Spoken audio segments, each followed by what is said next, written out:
The courtroom air was thick with the scent of stale coffee and betrayal. Emir Vance, the wife, sat rigid, clutching a manila folder like a shield. Opposite her, the man she once loved, attorney Ricky Vance, smirked, his hand resting familiarly on the knee of the woman who destroyed their marriage, Serafina Hayes.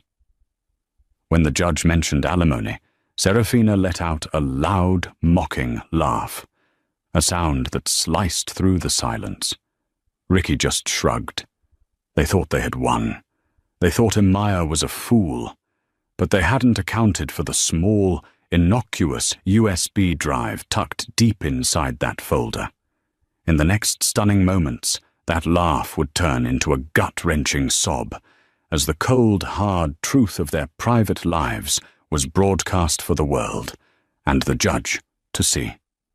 The mahogany bar separating the spectators from the legal players felt less like a boundary and more like a battle line.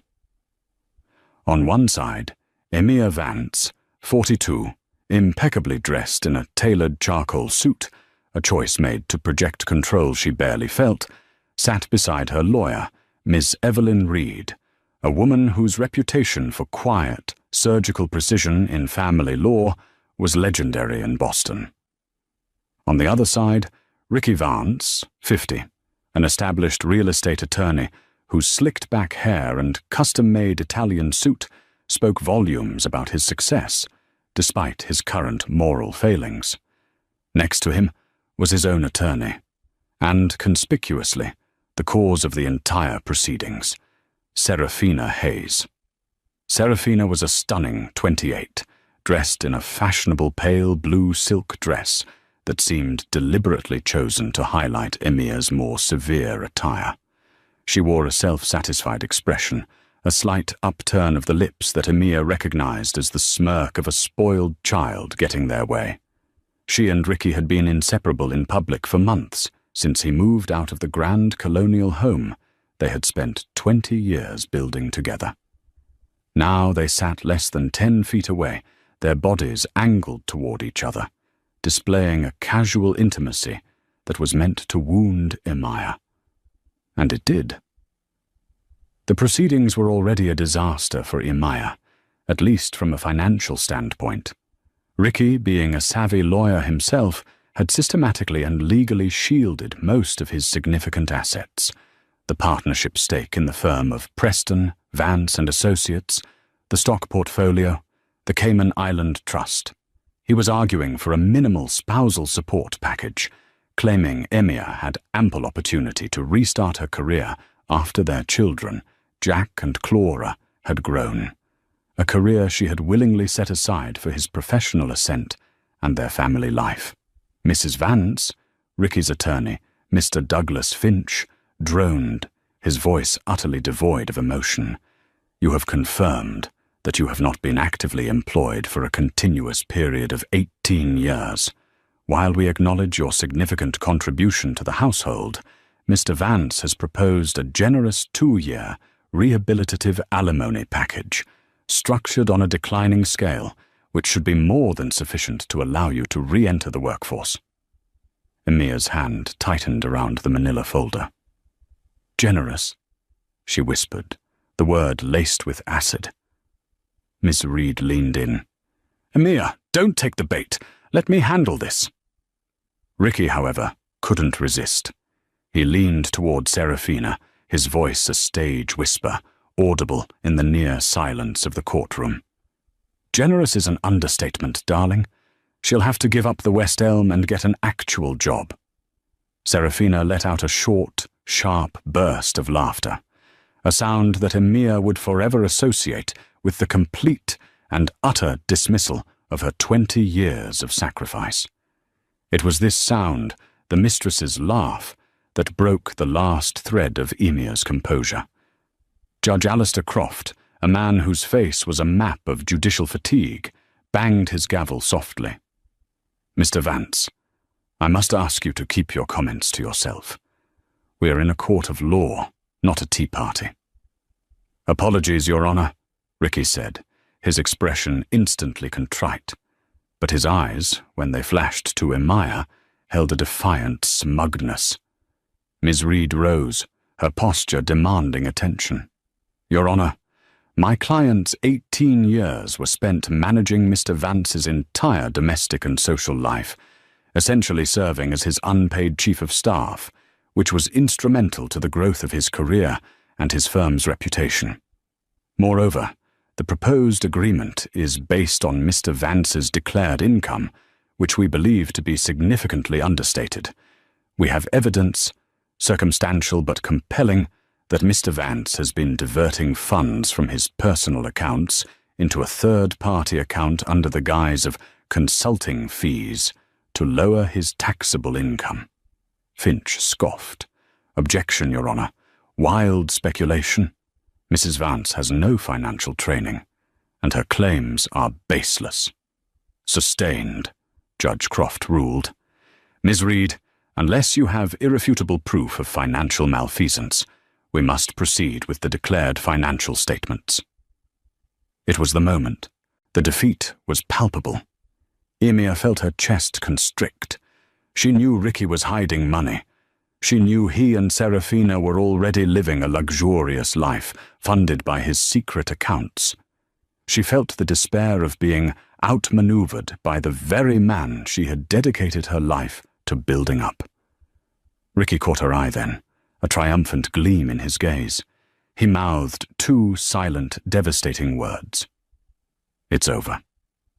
Emiya looked down at the manila folder. Inside, beneath the neatly typed notes, was the simple, metallic glint of a USB drive, a secret gift from her tech-savvy son, Jack, who hated his father for what he had done to his mother. Jack had given her the means. It was up to her to use it. She pushed the folder across the table toward Ms. Reed, pointing discreetly at the small drive. Ms. Reed, ever perceptive, raised an eyebrow, a silent question. Emiya gave a tiny, almost imperceptible nod. Ms. Reed hesitated for a fraction of a second, then picked up the drive, her fingers brushing the cold metal. She handed it to the bailiff. "Your Honor," Ms. Reed announced, her voice suddenly commanding the entire room, "we have just obtained what we believe is the irrefutable proof you requested, not just of the financial deception, but of the entire, calculated conspiracy to defraud my client.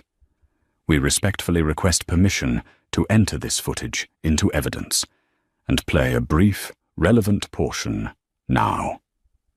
A hush fell over the room.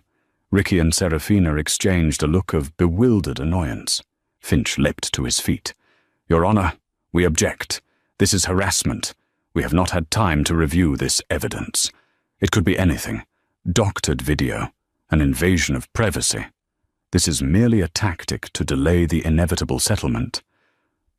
"On what grounds was this footage obtained, Ms. Reed?" Judge Croft asked, his gaze sharp. "On the grounds of suspicion of financial fraud relating to community property, Your Honor," Ms. Reed replied smoothly.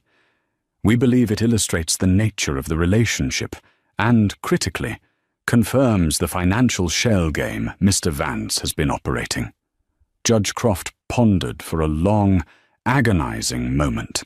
He was sick of this case, sick of the pettiness, but something in Ms. Reed's assured tone and the look of sudden, genuine panic that crossed Ricky's face intrigued him. "Counsel, approach the bench," he ordered. As the lawyers conferred, the bailiff set up a large, retractable screen and connected the USB drive to the courtroom's projector. Serafina whispered loudly to Ricky, "What is this? Is she filming us? She's insane, Ricky. Just an insane, bitter ex-wife." Ricky looked genuinely worried now. "I don't know. She hasn't been acting like this. She's been passive. Serafina, keep quiet." The lawyers returned. Judge Croft sighed, rubbing his temples. "Given the severity of the claims, financial fraud, I will allow the footage to be played for a period not exceeding 3 minutes. If it is irrelevant, Miss Reed, I will hold you in contempt. Proceed." The lights dimmed. Emia felt a surge of terrifying, exhilarating power. She looked at Serafina, who was still wearing that arrogant smirk. The laugh! That was the sound that had sealed their fate. Now it was time for the crying to begin. The screen flickered, and the footage began.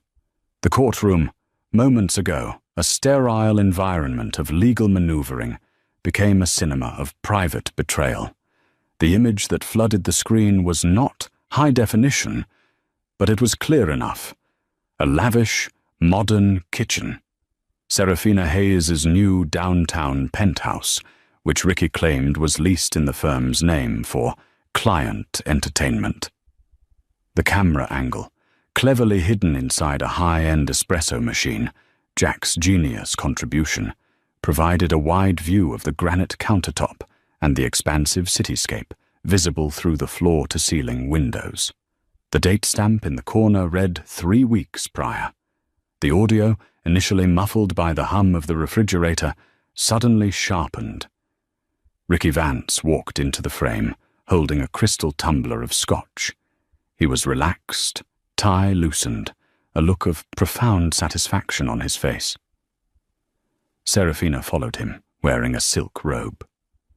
"God, I hate that old house," Ricky muttered, taking a large swallow.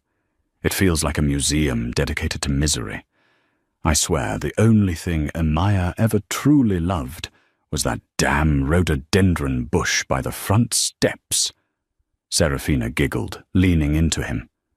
"Well, you won't have to see that bush much longer, Rick. And honestly, she won't even get enough money to buy a new one." Ricky laughed, a harsh, unfamiliar sound. "Exactly. Finch is brilliant. That 2-year package is insultingly low, but completely legally sound based on my declared income. She'll burn through it in 6 months, trying to maintain that lifestyle." This was the first punch. Emia felt a sickening lurch in her stomach, confirming her worst suspicions about his malice. The footage continued. Serafina moved to the counter, pulling out a laptop. "Okay, let's review the Crescent Trust transfer. Did you manage to divert the quarterly bonus from the Preston account?" Ricky nodded, tapping the screen with his finger. "Done. Look, that account, the one registered to Andrew Croft's cousin, Thomas Hayes, is purely a holding tank. When the divorce is finalized, we liquidate, pay Thomas his consultancy fee, a lovely $5,000 for his signature, and it flows right back into the Hayes Investments LLC. The total now stands at," he zoomed in on the screen, his voice dropping slightly, $1.4 million. Untouchable, untraceable community property. A collective, sharp intake of breath echoed through the spectator section. Judge Alistair Croft, the very name Ricky had used as a shield, jolted in his chair. He stared intently at Ricky, a cold, dangerous fury building in his eyes. Ricky, watching the screen, went utterly white. He finally understood the gravity of the situation. This wasn't about an affair. This was about criminal fraud and naming a potential relative of the sitting judge in the scheme. Finch lipped up. "Your Honor, I object. This is entrapment. This footage is illegal. It's highly prejudicial and was clearly obtained without consent in a private residence." Ms. Reed was calm, unyielding. "Your Honor, we argue that the camera was recording community property funds being transferred, and that the conversation recorded clearly demonstrates a concerted criminal effort to defraud my client of marital assets. Furthermore, the mentioning of an individual whose name is remarkably similar to the court's is deeply concerning regarding the integrity of Mr. Vance's ethical obligations as an officer of this court." Judge Croft silenced Finch with a look. "Mr. Finch, sit down. The court is deeply disturbed by the content. We have heard explicit reference to a systematic effort to hide over $1 million in assets and the purposeful establishment of a shell company involving a party named Hayes. I will allow the footage to proceed. However, I want to know exactly how this camera was installed." Ricky was practically hyperventilating, his eyes darting from the screen to Serafina, whose composure was starting to crack. "It was not in a private residence, Your Honor," Ms. Reed corrected, a small knowing smile playing on her lips. "The premises, while occupied by Ms. Hayes, are leased under Mr. Vance's firm's name, Preston, Vance and Associates, and were purchased and furnished using marital funds for business purposes. The espresso machine itself was a housewarming gift from my client to Mr. Vance. It was community property. The legal maneuver was brilliant. The camera wasn't in Serafina's house. It was in the office's temporary, furnished client suite, bought with shared money. On the screen, Ricky and Serafina were still discussing finances, but the tone shifted. "I just wish this were over," Serafina sighed, running a hand through Ricky's hair. "I hate having to pretend I need a job. When can I quit that dreadful gallery position?" "Soon, honey. Soon," Ricky murmured, pulling her close. "Once this is done, we're setting up a new joint trust in the Bahamas. We'll call it the Serafina Fund. We'll travel for 6 months. No more Emaya, no more clients, just us, and our new wealth." Serafina laughed again. This wasn't the taunting laugh from the courtroom. This was a soft, confident, gold-digging laugh. She looked directly at Ricky, her face glowing. "You're the best, Rick. You know, sometimes I think I should have found a richer mark, but you're so good at this. You make the money disappear like magic." Then came the second twist, the one that hit Ricky like a physical blow. Serafina kissed him deeply, then pulled back, her eyes twinkling. "And honestly, the sex is better than I expected for a man your age. You're definitely a step up from Matthew." Ricky's face on the screen tightened. "Who the hell is Matthew?" Serafina waved a dismissive hand. "Nobody important. An old flame. He was a partner in my gallery. But he wasn't as generous as you. He didn't give me the same kind of freedom." She winked. "He was also boring in bed, unlike my generous, successful Ricky." Ricky in the courtroom looked like he'd been slapped. He had always believed Serafina was exclusively, madly in love with him. He had tolerated her arrogance, her extravagance, and her mocking of Emir, because he believed she saw him as the ultimate prize. Now he was just a step up from someone named Matthew. He was simply the better Mark. The camera footage then captured Serafina walking toward the bedroom, singing softly to herself.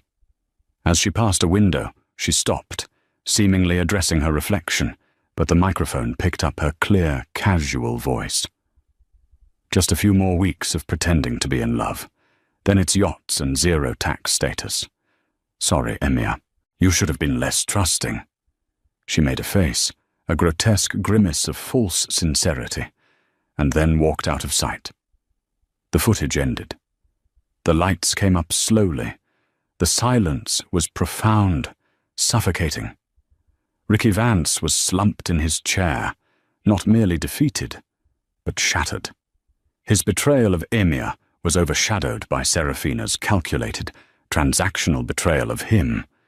He was not her hero, he was her mark, and she had just confirmed it to an entire courtroom. Emir was stone-faced. She felt no triumph, only a quiet, resolute sadness that confirmed she had truly wasted 2 decades on a man with no character. Serafina Hayes, however, was no longer laughing.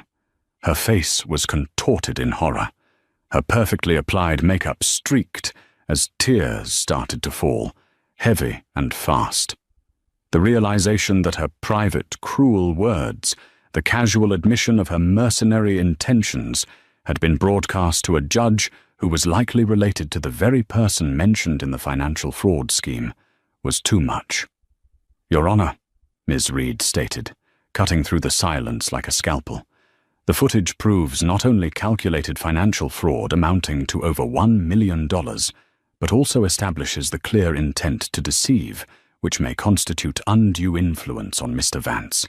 We move to freeze all assets immediately, pending a full forensic accounting audit of Preston, Vance and Associates, and we submit a formal complaint to the State Bar for Ricky Vance's professional misconduct. Judge Croft, still staring at the disbelieving Ricky, finally spoke, his voice ice-cold. "Mr. Finch, your client may have just committed financial malfeasance in front of this court. I am ordering an immediate independent audit. The assets mentioned, all accounts related to the Crescent Trust, Hayes Investments LLC, and the firm's operating capital, are frozen. As for Ms. Hayes," he looked directly at the sobbing mistress, "your connection to this fraud will be investigated. This court is recessed until tomorrow morning. Mr. Vance, I advise you to obtain separate counsel for the inevitable State Bar inquiry and the potential criminal proceedings." Ricky didn't move. He just stared at the empty screen. The final image of Serafina's mocking face burned into his memory. The mistress's cruel, arrogant laugh in the courtroom was gone, replaced by the raw, desperate weeping of a woman whose lucrative scheme had collapsed in a single, devastating playback. The atmosphere in the courthouse hallway immediately following the recess was toxic, a swirling mix of whispered gossip, legal franticness, and sheer, unadulterated rage.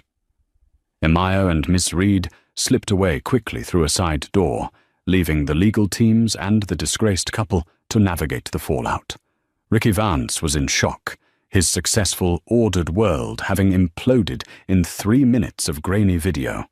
His lawyer, Douglas Finch, was arguing furiously with Judge Croft's clerk, trying desperately to understand the scope of the asset freeze.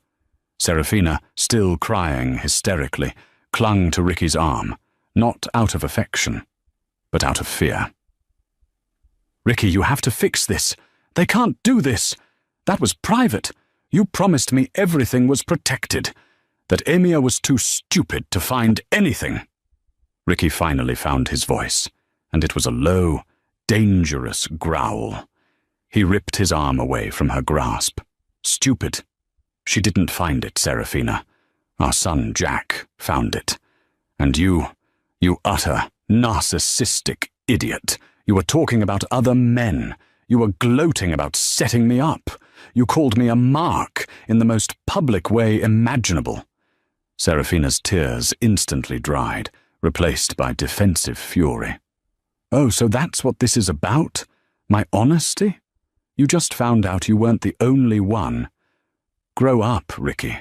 I told you exactly what I was, a trophy, and trophies get paid. You were funding my life, and I was giving you the illusion of youth and excitement. Don't pretend this was a great love story. You're still married to that grey mouse, Emia, who you financially destroyed." "I was building a life with you," Ricky roared, heedless of the few remaining people watching. "No, Ricky," Serafina sneered, stepping back. "You were buying a fantasy, and you were so blinded by your own ego, and by how easy it was to manipulate your finances, that you didn't notice the actual snake in your bed. I played you, Ricky, just like you played Emia. The difference is, I got caught a little early. But you're going to lose your law license, your firm, and half of what you tried to hide." "Because of me!" Finch rushed over, pulling Ricky away. "Ricky, stop! You need to walk away right now. You cannot be seen arguing with the co-conspirator in a potential fraud case. We need to focus on damage control and proving that you were unaware of the trust's connection to Thomas Hayes." Ricky dragged Finch toward a secluded corner. "Don't you understand, Doug? I knew about Thomas Hayes. He's Serafina's uncle. She convinced me he was a legitimate financial consultant. It was all her. She set up the LLCs. I just moved the money where she told me it was safe. This was her game." "You are still the attorney, Ricky," Finch hissed back. "You still signed the papers. You still had the fiduciary duty. We need a defense, not a confession. Right now, our only angle is that Amaya obtained the footage illegally, and that she entrapped you into discussing the funds." Meanwhile, Amaya and Miss Reed were in a nearby conference room, calmly reviewing their next move. "That was magnificent, Amaya," Ms. Reed said, pouring Amaya a glass of water. "The judge's reaction was exactly what we needed. He's personally invested now, especially with the potential name connection." Amaya took a shaky sip. "I don't feel magnificent, Evelyn. I feel sick." That was the real Ricky. Cruel, manipulative, and utterly self-interested. And Serafina, she's just sad. A professional opportunist. "She is," Ms. Reed agreed, clicking her pen. "But her true colors saved us. Her comments about the mark severely undermine any claim of undue influence on her part, positioning her as the primary driver of the scheme. More importantly, Ricky is now vulnerable. He's going to turn on her, and she on him. This is exactly how criminal defense teams fracture." "What's the next step?" Amaya asked, her gaze steady now. "The forensic audit will be thorough. Given the direct evidence, they will find every penny. We will recover the full amount of hidden community property, and then some, because the court will likely punish Ricky with a disproportionate distribution of the remaining assets, including the marital home. And his law career is essentially over. The state bar takes financial fraud very seriously." Emir leaned back, exhausted. "I just want the house, and enough money to finish Jack and Clara's college funds. I don't want his firm, I just want peace." "You will get it," Ms. Reed assured her. "But we have one more important piece of leverage. The motive behind the espresso machine. The hidden camera wasn't just a random act of suspicion. It had a trigger." Emir nodded, pulling out a printout from her folder. It was a receipt for an expensive, antique diamond and sapphire necklace, purchased online 3 months ago. The delivery address was Serafina's penthouse. The day Ricky moved out, he told me he was moving into a temporary furnished apartment for focus. He took nothing but clothes. A week later, my heirloom necklace, the one my grandmother gave me, the one I planned to give to Clara on her wedding day, went missing from my locked jewelry box. Ricky claimed he knew nothing. I knew he gave it to Serafina as a welcome gift. That's when Jack and I realized that merely filing for divorce wasn't enough. We needed undeniable proof of his intent to liquidate assets and steal property. Ms. Reed's eyes widened slightly. "Theft of separate property. That is potent, Emir. We save that for the alimony negotiation. When we show that Ricky didn't just hide money, but actively stole a significant family heirloom to gift to his mistress, the judge will see true malice. It elevates the entire case from a tricky divorce to a clear case of malfeasance and theft." Across town, Ricky and Serafina were holed up in Finch's empty conference room. Serafina was on her phone, screaming at someone named Thomas. "The money's frozen, Uncle Thomas. Ricky screwed it up. You need to call your lawyer and tell them you had nothing to do with this. Deny everything." Ricky watched her, his face dark with realization. His love for her, his delusion, had vanished completely, replaced by a searing, self-pitying rage. He wasn't even angry that she was talking to other men anymore. He was angry that she had made him look like a fool and a criminal. He walked over to her and snatched the phone away. "It's over, Serafina. You got caught. And you're not taking me down with you. I'm telling Finch everything, about your uncle, about the LLCs, about how you engineered the transfers. I will cooperate with the audit. I will plead to a lesser civil penalty, and I will implicate you fully. You're disposable. My 20-year career is not." Serafina looked up at him, her eyes wide with genuine terror this time. You wouldn't. Ricky, think about what we had. What we had was a financial transaction, as you so eloquently put it for the court to hear. He spat. The only thing I'm thinking about is saving my own hide. You laughed at my wife. Now watch me weep over the loss of my law license, because you taught me one thing.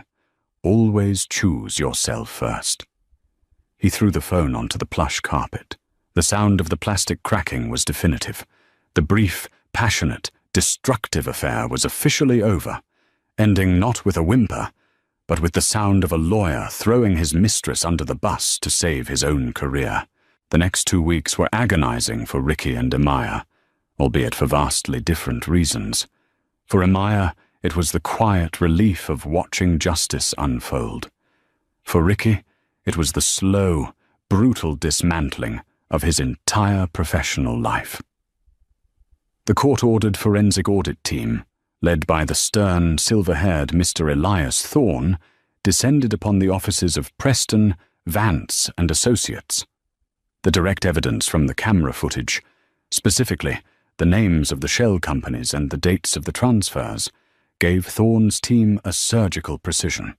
They didn't need to hunt for months. They needed only to follow the digital breadcrumbs Ricky and Serafina had so carelessly discussed. The results, delivered in a thick, bound report to Judge Croft, were damning. The total amount of hidden marital assets funneled through the Hayes Investments LLC and the Crescent Trust was confirmed to be $1.4 million. But the audit uncovered something far more extensive, a pattern of similar, smaller diversions dating back almost 5 years, long before Serafina Hayes entered the picture. Ricky had systematically been skimming small percentages of large client settlements, routing them through a complex web of accounts ostensibly set up for offshore tax planning, but which ultimately fed his personal, undisclosed fund. The total hidden wealth reached nearly $2 million. When the audit report was formally entered into the court record, Ricky's partner, Mr. Wallace Preston, a man who had trusted Ricky implicitly for 2 decades, issued an immediate public statement. The firm of Preston, Vance and Associates has been severely betrayed by Ricky Vance. His actions were unilateral, criminal, and in egregious breach of professional and ethical duty. We are taking immediate steps to dissolve his partnership, remove his name from the firm, and will be cooperating fully with the State Bar and any criminal investigations. Ricky Vance was no longer an attorney. He was a pariah. Emir and Ms. Reed met to discuss the audit's findings. Emir was overwhelmed by the scale of the deceit.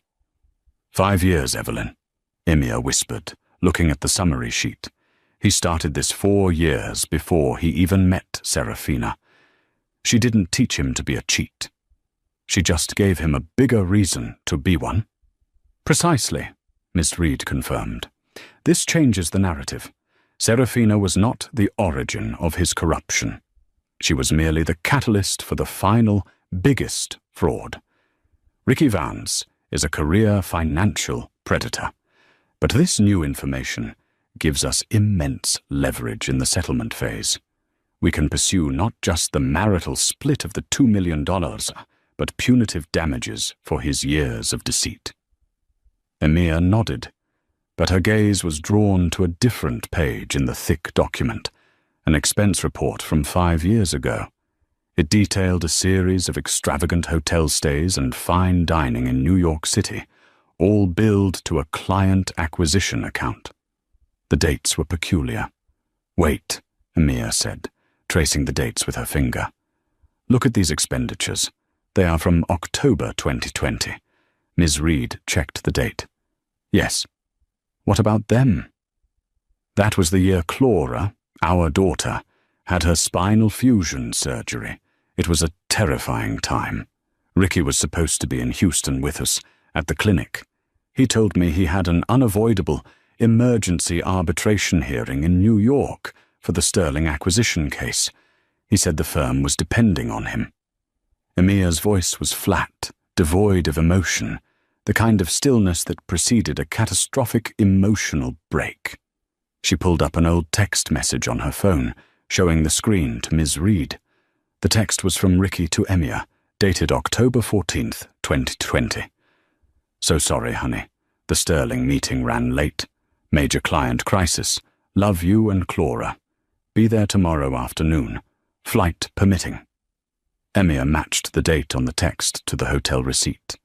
The receipt showed a 2-night stay at the St. Regis, New York, including a $500 dinner for two at a Michelin-starred restaurant. He wasn't in an arbitration hearing, Evelyn. He was on a romantic weekend with a client acquisition. Emia's breath hitched. He left me alone in a Houston hospital, terrified that my daughter wouldn't walk again, to be with another woman. The discovery of the hidden money was betrayal of trust and finances. The discovery of this lie was a betrayal of her deepest, most fundamental maternal fear. It was unforgivable. The next day, Ricky, now represented by a criminal defense lawyer named Mr. Grantley, stood before Judge Croft for the continuation of the divorce proceedings. Finch was gone. He had refused to represent Ricky in the criminal aspect of the case. Ricky looked haggard. His suit was rumpled, his eyes bloodshot. He had lost the smug arrogance that had defined the opening hearing. Ms. Reed rose, her voice calm but penetrating. "Your Honor, we have reviewed the forensic audit. We now move beyond the immediate fraud involving Serafina Hayes to address a documented pattern of deceit and financial misconduct that predates the affair by nearly 4 years, totaling over $2 million in hidden assets." She then dropped the final, personal bomb. "Furthermore, Your Honor, we are introducing into evidence an expense report and supporting texts which demonstrate that Mr. Vance fabricated a crisis, utilizing his professional duties as an elaborate cover to conceal an affair.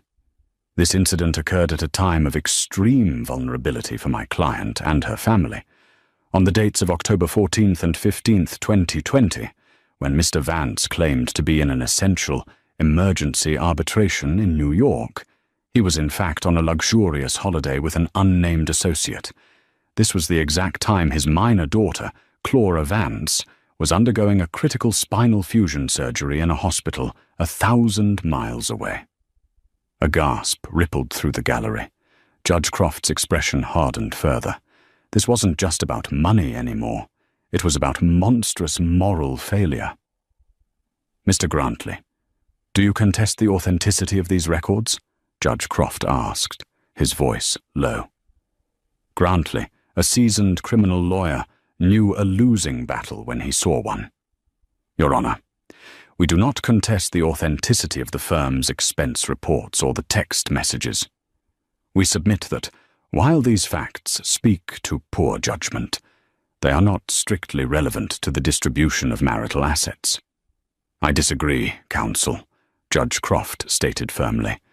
"They speak volumes about the character and credibility of the party attempting to conceal and divert said assets.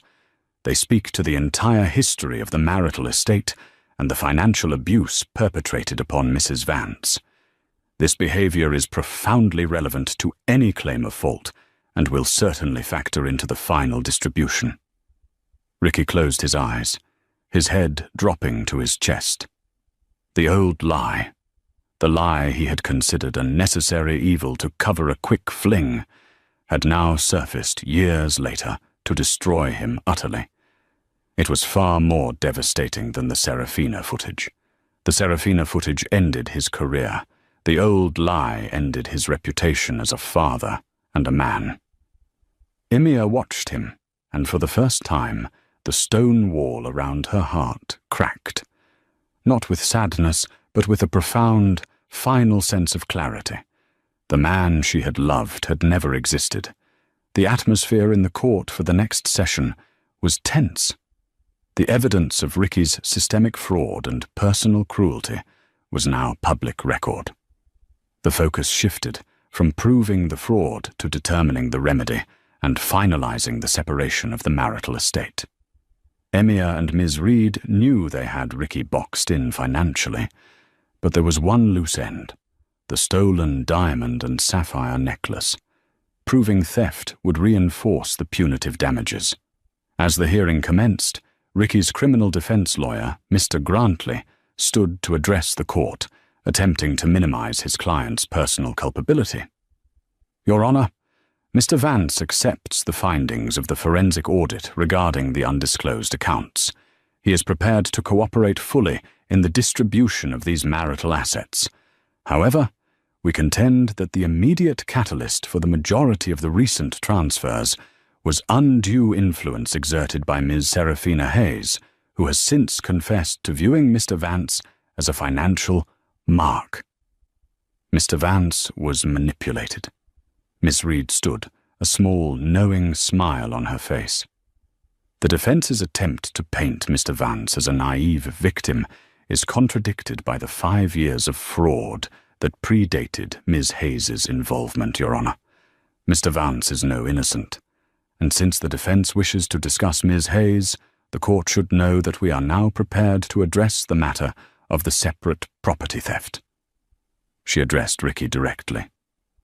Mr. Vance, where is the antique diamond and sapphire necklace that belonged to your wife's grandmother?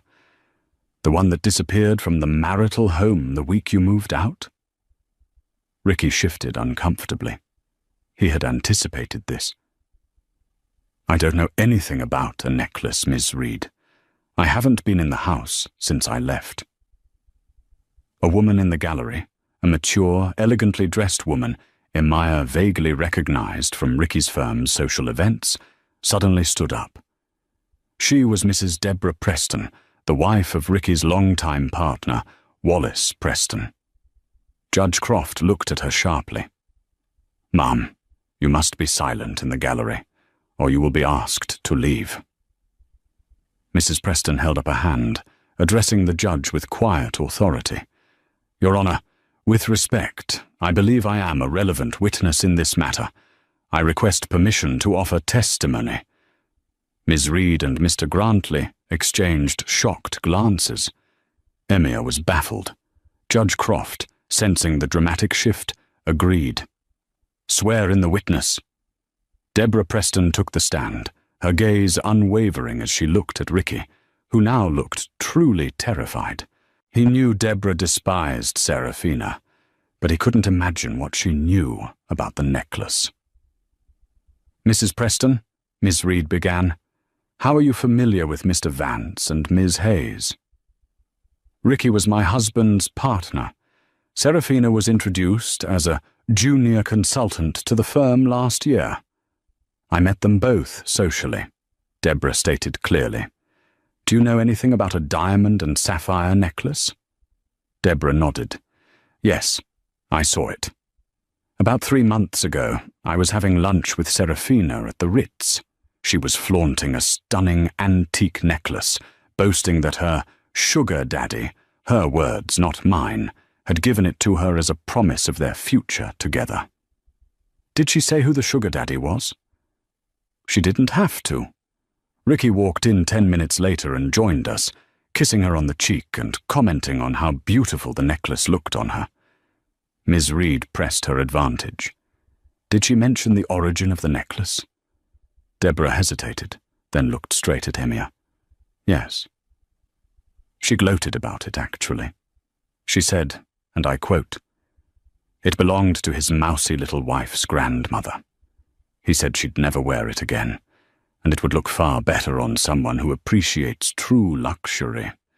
It was practically begging to be liberated." The air in the courtroom became frigid. Ricky had not just stolen the necklace, he had openly mocked Emia and her family legacy to his mistress, who then bragged about it to his partner's wife. But Deborah Preston wasn't finished. This was the final, deepest twist. And, Your Honor, I didn't just hear her bragging. I did something about it. She reached into her large designer handbag and placed a small velvet jewelry box on the witness stand. The night after that lunch, I called my husband, Wallace. I told him I knew Ricky was stealing from the firm and cheating on Emia, which Wallace already suspected, as Ricky's behavior had become erratic. Wallace told me to let it go, to stay out of it. But when I heard about the necklace, about how petty and cruel Ricky was being, I knew I had to act. Emia was a good woman, and Ricky was destroying her life. She opened the box. Inside, the large sapphire stones sparkled under the fluorescent lights. I went to Serafina's penthouse the next day, under the guise of inviting her to a charity luncheon. I managed to slip this out of her dressing table while she was on the phone. I have had it in my possession for the last 3 months, waiting for the right moment. I didn't want Serafina to sell it, and I wanted Emia to have her grandmother's legacy back. She slid the box across the table toward Miss Reed. It should be returned to its rightful owner. Emia stared at the necklace, tears finally blurring her vision. It wasn't the diamonds or the sapphire that mattered. It was the kindness of a stranger, a silent partner who saw an injustice and risked her own comfort to correct it. Deborah Preston had provided the final, undeniable proof of Ricky's malicious intent, not just in fraud, but in personal property theft, and she had done so out of a pure sense of moral duty. Ricky, beaten, his reputation utterly destroyed, looked at the necklace, then at Deborah, then finally, shamefully, at Emia. He had lost everything: his money, his career, his mistress, and now, publicly, his last shred of human dignity. Ms. Reed gently picked up the box. "Your Honor, the return of this stolen property, courtesy of the courageous testimony of Mrs. Preston, clearly establishes Mr. Vance's intent to deprive my client not only of community assets, but also of her separate, sentimental property. This crime demands the harshest civil penalty." Judge Croft didn't hesitate. He looked directly at Ricky. "Mr. Vance, you have not only defrauded your partner and your wife, but you have also demonstrated calculated, malicious contempt for your family's emotional and financial well-being. This court will ensure that Mrs. Vance is fully compensated." The matter of the necklace was resolved. Emia had her grandmother's jewelry back, a symbol of a legacy that Ricky had tried and failed to erase. The courtroom reconvened 2 days later, not for more testimony, but for Judge Andrew Croft to deliver his findings and final ruling on the divorce settlement and the disposition of the assets.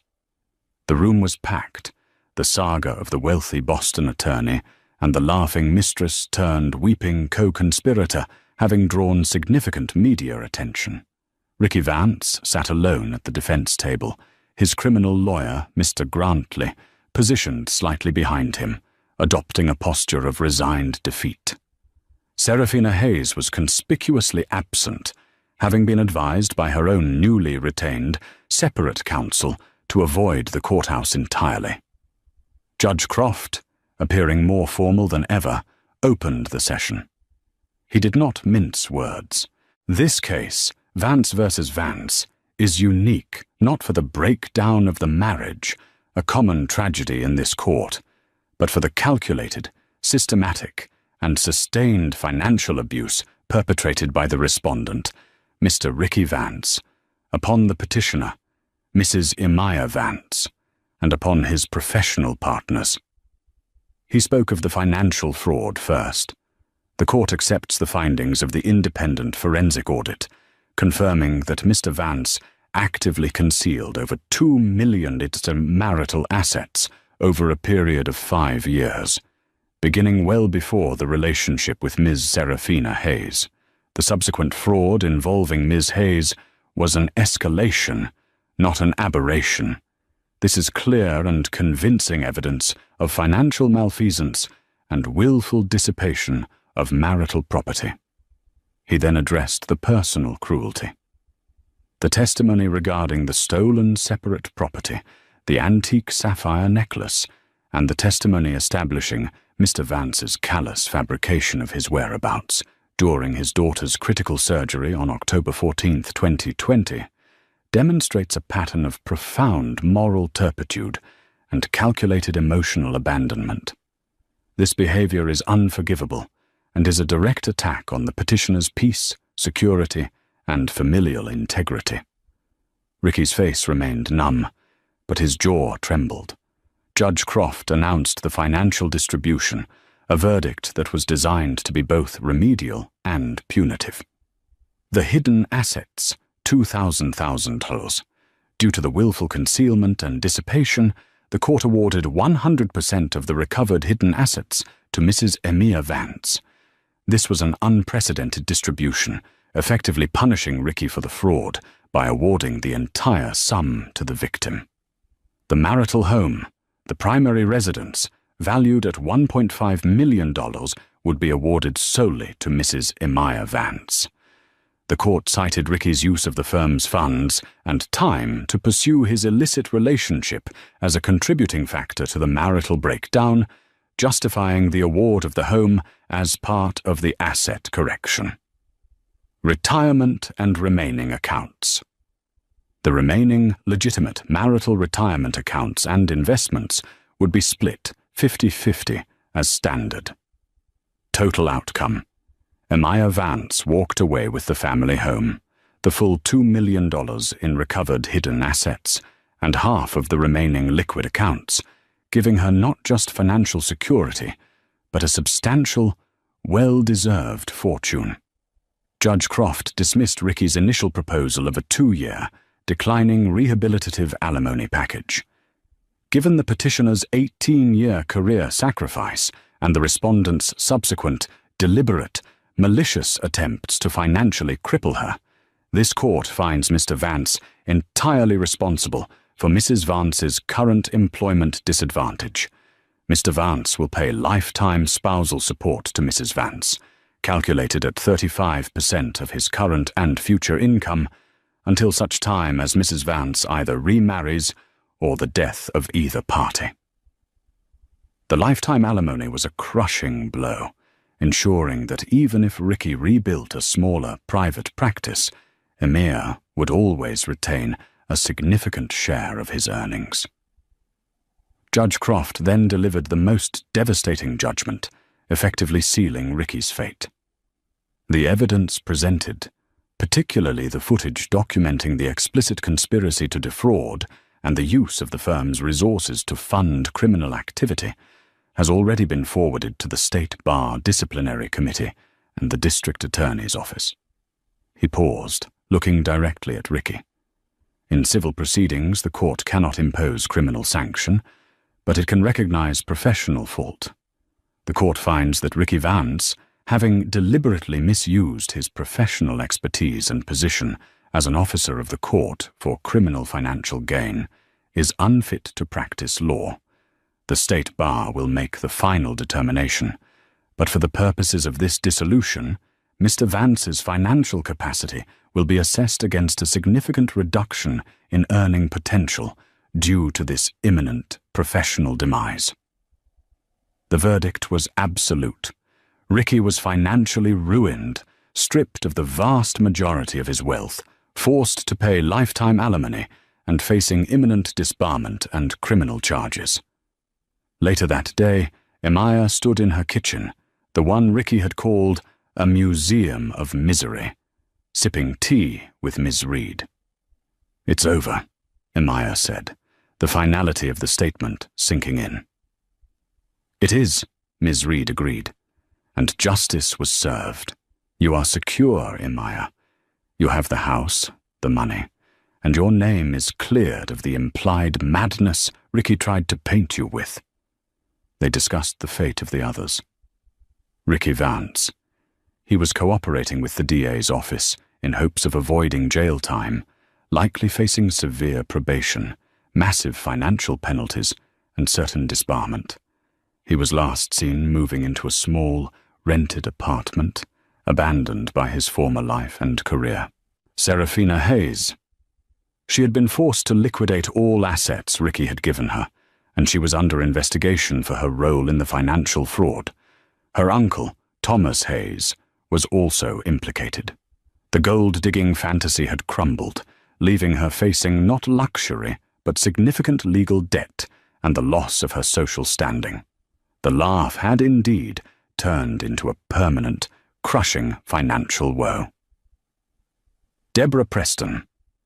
She was hailed by the media as a moral hero and earned the deep respect of Emir, who promised to maintain a lifelong friendship with her silent partner.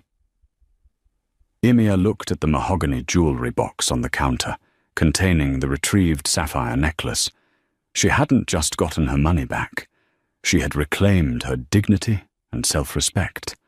The laughter of the mistress, once a symbol of her humiliation, had become the trigger for the truth that ultimately saved her. A year passed. The storm of the divorce, the audit, and the criminal proceedings had finally subsided, leaving behind a profound stillness in Emir Vance's life. The family home, once a prison of Ricky's ambition and Emir's deferred dreams, was now her sanctuary. Ricky Vance was disbarred 6 months after Judge Croft's ruling. He received a 1-year suspended sentence, massive fines, and extensive probation in exchange for fully cooperating with the investigation into Serafina Hayes and her uncle's shell companies. He had lost the firm, the prestige, and the respect of the entire Boston legal community. The once slick attorney was now working as a paralegal for a discount legal services firm, his income a fraction of his former glory, guaranteeing Emir's lifetime alimony payments, remained a constant, humiliating reminder of his fall. Serafina Hayes was less fortunate. Due to the explicit nature of the taped conversation and her role in establishing the financial shell game, she was prosecuted for conspiracy and was currently serving a short prison sentence. Her laughter had indeed cost her everything, replaced by the grim reality of a jumpsuit and a criminal record. Emir, however, was thriving. The financial windfall, the house, the $2 million and the secure alimony removed all financial anxiety, allowing her to pursue the life she had postponed. She had reconnected with her passion for landscape design. She didn't need the income, but she needed the purpose. She converted Ricky's unused, overly large home office into a bright, airy studio, opening her own small, boutique design firm, Vance Gardens. One brisk autumn afternoon, Emir stood on the porch, looking at the familiar rhododendron bush Ricky had mocked. It was bursting with late-season blooms, vibrant and resilient. It was a metaphor for her own life. Her children, Jack and Clara, had come through the ordeal stronger. Jack, the genius behind the surveillance, had used the whole experience to focus his college thesis on digital forensics and legal ethics. Clara, now completely recovered from her surgery, was studying pre-med, finding her motivation in helping others through crises. They both visited often, seeing their mother not as the broken wife Ricky had left, but as the strong matriarch who had fought back and won. Emir opened a small, polished wooden box. Inside lay the antique sapphire necklace, cleaned and gleaming. She didn't wear it often, but she kept it close. It wasn't just a piece of jewelry. It was a tangible reminder of the power of truth and the surprising kindness of strangers, specifically Deborah Preston, with whom Emir had lunch once a month. Her victory wasn't about revenge. It was about reclaiming the narrative of her life. Ricky's story was one of arrogance and decline. Her story was one of silent strength and rebirth. Emir walked into her studio and sat down at her drafting table. She was sketching a complex garden layout for her newest client. The door chime rang, and she looked up to see Ms. Evelyn Reed standing there, holding a bottle of champagne. "To 1 year of freedom, Emir," Evelyn smiled, setting the bottle down. "And to the firm's newest and most fascinating client. Wallace Preston is formally dissolving the old firm and starting a new, smaller, more ethical practice. He needs your firm to design the roof garden for his new downtown office." Emir laughed, a clear, joyous sound that held no hint of mockery or bitterness. Wallace is finally free too. It seems everyone has found their way out of Ricky's shadow. "Not Serafina," Evelyn noted wryly. "No. But I feel no pleasure in that," Emir admitted, looking out the window. "Ricky and Serafina made their own choices. They chose greed and contempt. I chose truth. The difference is, my choice gave me a future." Evelyn pointed to a news article on Emir's desk. The headline was about Ricky's disbarment and the hefty financial penalties. "Ricky tried to spin the story for the press one last time, blaming you for entrapment," Evelyn said. Emir calmly picked up the paper and placed it directly into the recycling bin. "That's the difference, Evelyn. He thought he was playing a game. He thought I was just the passive background character in his life. But when I played the footage, I didn't just expose him. I took control of the script. Ricky Vance is not the hero of his life. He's the cautionary tale in mine. And the story is finally over." Emir picked up the bottle of champagne. "Let's toast to new beginnings, Evelyn. To the end of the drama and the start of a quiet, honest life." They clinked glasses, the crystal sound a crisp, clean counterpoint to the distant, chaotic noise of the city. Emir had won back more than just money. She had won back her peace, her purpose, and her own beautiful, unshakable future. And that is the staggering true story of the moment Emir Vance turned the tables, when the mistress's arrogant laugh was silenced forever by a single, hidden camera. Can you imagine the sheer nerve, the calculated cruelty, and the ultimate, spectacular failure of their deceit? Ricky and Serafina thought they were untouchable, but they forgot the most powerful weapon in any conflict: the truth.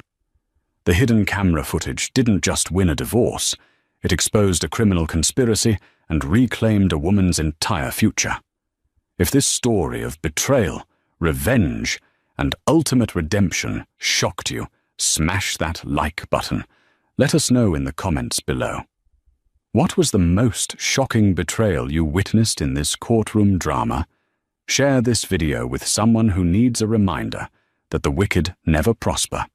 And don't forget to subscribe to our channel for more true stories, where the silent victims find their powerful voice.